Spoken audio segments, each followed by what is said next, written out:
What is going on, guys? Sorry for the noise. This is James with Blue Collar Mechanics. Today we are going to be talking about the Corvette torque tube.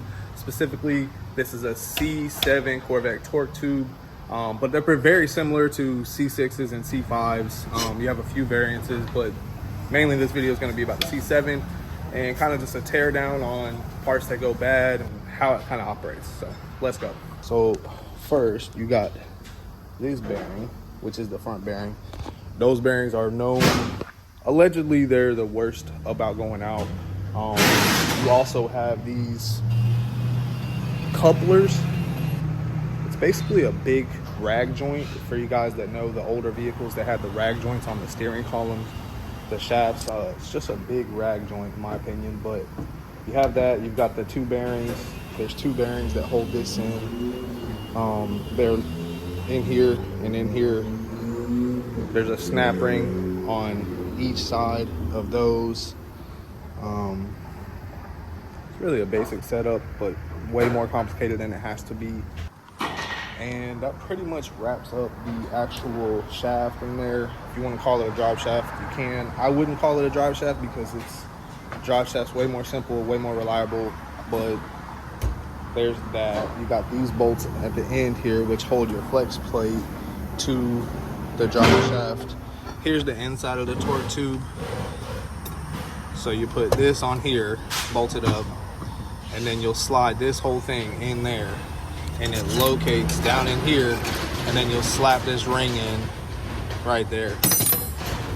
One thing you do want to watch for when you go to do anything, if you go to tear it apart, replace anything on it, is that when you put the shaft back in and it comes through here, you want this bearing to fully seat all the way into this O-ring. If it's not coming out far enough, you're gonna see this gouging right here, and it will come and allow the bearing to wobble if it's not fully seated in its housing, and you could possibly damage or destroy that torque tube, which is about a $2,000 part.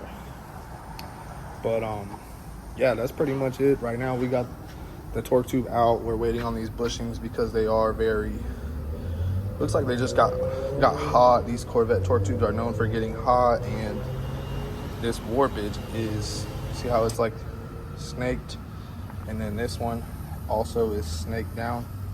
It's currently not allowing the bearing to fully come seat where we need it to. We have some bushings on order.